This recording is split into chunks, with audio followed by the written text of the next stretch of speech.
Graça e paz, povo de Deus, eu me chamo Desi Azevedo e eu quero trazer para vocês uma visão sem arrudeio, coerente sobre o dízimo.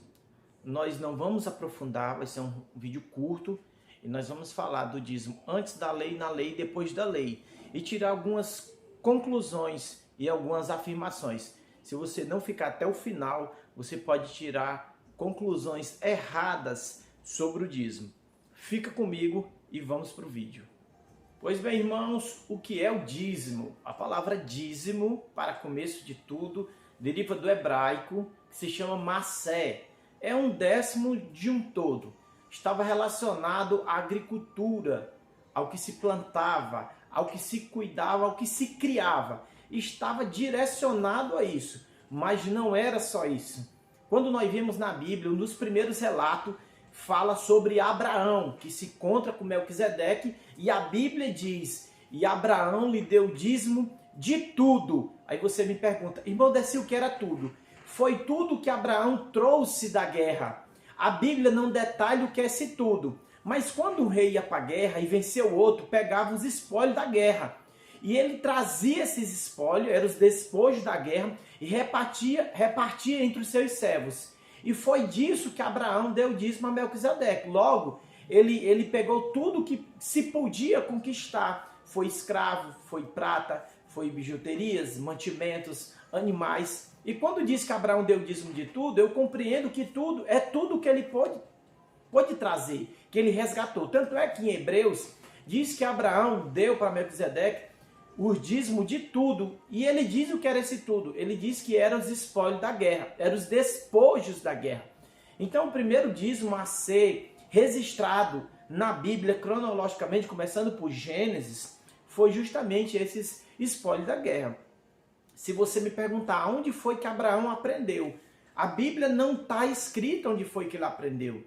É bem verdade que os reis cobravam tributo dos seus povos. Talvez não tinha um nome de dízimo, mas era uma forma de os reis juntar para si, agariar para si, tributos para se fortalecer, para comprar exército, para poder se fortalecer para a guerra, comprar mantimento, manter o povo, isso tinha um custo. E os reis cobravam. Não está na Bíblia se essa foi a fonte que Abraão aprendeu. Não está. Só diz que Abraão deu o dízimo e não se sabe mais. Lá na frente, o seu sucessor Isaac, não tem um relato sequer. Em Gênesis tem 50 capítulos. Não se ouve falar acerca de Isaac dar o dízimo. O que nós vemos lá na frente é Jacó já prometendo a Deus, fazendo um voto. Quando ele sai fugido, o seu irmão quer matar, pois ele engana o seu irmão, juntamente com a sua mãe, Rebeca, ele engana Esaú e ali ele foge para Paran-Aram. No meio do caminho, você sabe, ele tem uma visão de Deus,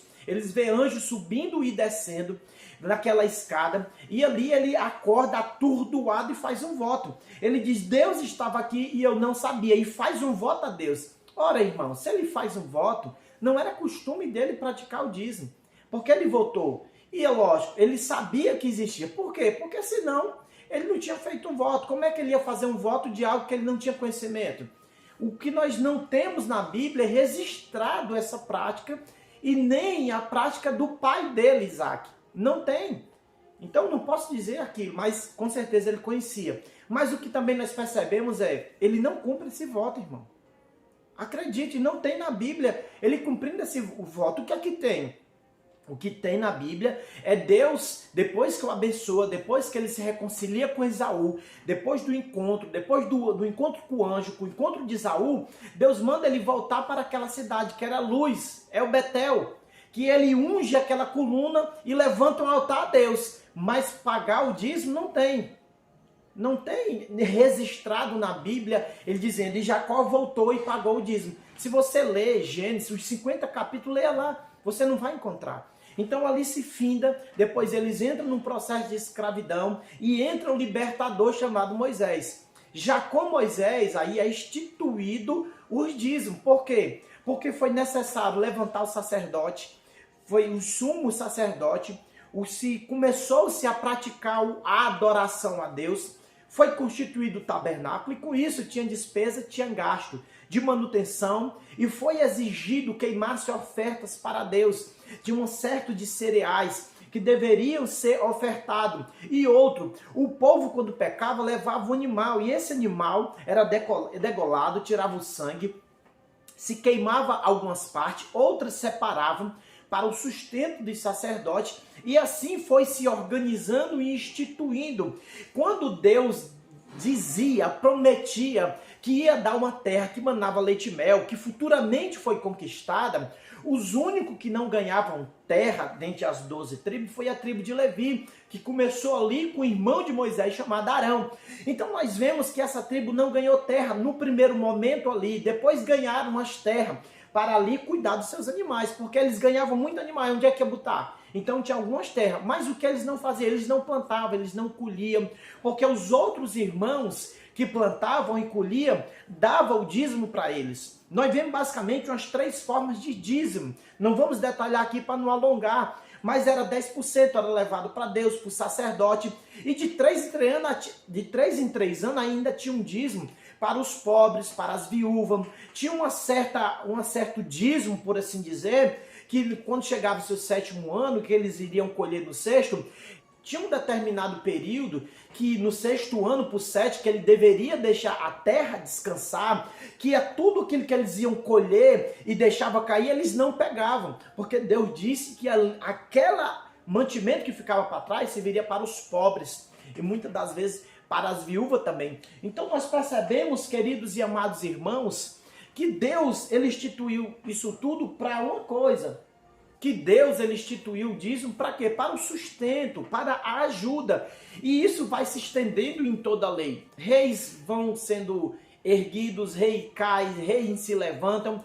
E muitas das coisas que estavam na lei de Deus, eles vão deixando de praticar. E uma dessas coisas era a prática do dízimo. A prática do dízimo, por muitos, eram esquecidos. Quando nós vemos, para não alongar o vídeo, um caso emblemático que todo mundo prega, que é Malaquias 3:10, né, no 8-10, roubará o homem a Deus, vós me roubais e dizeis, em que te roubamos, Senhor? Aí o profeta diz, no dízimos e nas ofertas. Ali, não só a população como todo, mas os próprios sacerdotes estavam roubando a Deus, estavam de fato roubando, porque eles estavam vivendo o período da lei, e ali eles estavam enganando a Deus. Se você me perguntar, essa Malaquias 3:10 é a base que eu devo aplicar hoje nas igrejas? E eu te digo, não é, querido. Por quê? Porque segundo Romanos, diz que o fim da lei é Cristo. É lógico que não foi abolido tudo da lei, porque senão ninguém amava a Deus. Porque o primeiro mandamento é amar a Deus sobre todas as coisas. O que você tem que entender é que tudo aquilo que estava no Antigo Testamento, ou pelo menos a maioria dela, se resume em Cristo. Cristo veio, é a personificação da lei. É por isso que Cristo diz, que ele diz que nele seria cumprido toda a lei, porque a lei apontava para Cristo. Se alguém levava uma ovelha para ser morta lá, para perdoar os seus pecados, não adianta mais, porque Cristo, ele é o Cordeiro de Deus encarnado e personificado. Então nós devemos entender que morreu aí, irmão Daci. E no Novo Testamento, vamos lá, o que acontecia no Novo Testamento? Aqui a história muda e a relação é totalmente diferente. Por quê? Quando Jesus lá em Mateus 23, ele repreendendo os escribas que estavam dando ali o dízimo de alguns rudimentos, né, o comiam, e estava desprezando o mais importante da lei, que era a fé, a misericórdia, a justiça e a fé. Eles estavam desprezando. Ali, entenda, ainda tinha templo, ainda tinha sacerdote, tinha Anás, tinha Caifás, tinha sumo sacerdote. Eles viviam no período ainda da lei. Quando foi que instituiu o período da graça? Quando Jesus morre. E se você perceber, foi muito difícil para os discípulos fazer mudar essa página. Tanto é que eles ainda iam para o templo. Você vê lá aquela cura daquele homem, aquele coxo. Onde era que Pedro e João estavam? Eles estavam no templo. Então eles foram lá. Depois que aconteceu, que foi começando a igreja surgir, pós-Pentecoste, o que é que nós percebemos? Que lá na frente, no ano 70, quando o general Tito queima a cidade, destrói, derruba-se o templo e bota a culpa nos cristãos. Isso aí aconteceu a perseguição e a diáspora, ou seja, foi judeu disperso para tudo quanto é lugar. Não tinha lugar certo de adoração. É por isso que as igrejas foram instituídas em casas. Por isso que quando você lê as cartas de Paulo, diz a igreja que está na casa do irmão Ciclano, a igreja que está na casa do irmão Beltrano. E por que isso? Não tinha mais tempo a igreja, não tinha. Eles foram chamados a primeira vez em Antioquia os cristãos. Eles eram chamados também os do caminho, mas ele não tinha um local fixo. Em todo local que se reunia era um local de se cultuar. Então a forma sacerdotal já não mais existia. Então não tinha como eu trazer dízimo a um templo. Então para eles não se viu essa prática. E se você for ler as cartas de Paulo, o que era que imperava, irmão Desi? Uma coisa muito maravilhosa, que era a questão do se doar. Era questão de que alguém via a necessidade do irmão, principalmente dos da fé, iam lá e ajudavam. Isso era o espírito além do dízimo. É o espírito que está no evangelho. É o ajudar, é o se doar. Mais bem-aventurado é aquele que dá do que recebe. Então isso por trás, na igreja primitiva já não mais tinha isso. Não tinha essa questão. É por isso que Paulo pedia-se oferta e se dizia, como diz em 1 Coríntios, cada um contribua segundo o que propôs no seu coração. Não com rancor, não com raiva, porque Deus, Ele ama o que dá com alegria. Aí você me pergunta, e hoje nas igrejas, por que as igrejas cobram dízimo? Se eu não der o dízimo, irmão, eu vou para o inferno? Irmão, em nome de Jesus, não vai. Eu glorifico a Deus, a última igreja que eu estava, nós nunca pregava dízimo atrelado à salvação. Errado isso, não existe. Quem não der o dízimo vai para o inferno? Não, não vai, querido. Quem não der o dízimo, aceitou a Cristo, querido, não se preocupe. Você vai para o céu em nome de Jesus. E hoje, como eu devo me comportar? Eu penso o seguinte, querido, e essa aqui é a minha conclusão. Eu penso que se você está numa igreja, que você tem uma liderança que ora por você, se importa com você, que você tem irmãos, que muitas das vezes é carente, você tem uma condição social melhor, eu acredito que é mais coerente você contribuir. Irmão, enquanto é 10, meu irmão, pode ser 10, pode ser 20, pode ser 5. É o que propôs seu coração. O que eu não vejo é o que não tem respaldo bíblico para me estipular a forma de dízimo. Mas se você tem hoje numa comunidade que você paga luz, muitas têm ar-condicionado, tem lá a energia, tem água, tem pessoas se doando e tem pessoas precisando, vamos cumprir a palavra de Deus, o espírito maior, que é o quê? É o ajudar, é o se doar. Então é isso que eu penso. Ah, irmão, mas eu não concordo hoje com esse negócio de igreja, eu sou anônimo de Deus. Meu irmão, se você vê tantos benefícios que tem em congregar, amém por você que é forte, mas tem muita gente fraca precisando de você que é forte. Você já pensou nisso? Ou você é egoísta ao ponto tal de não analisar essa questão? Que Deus em Cristo te abençoe e pense nisso.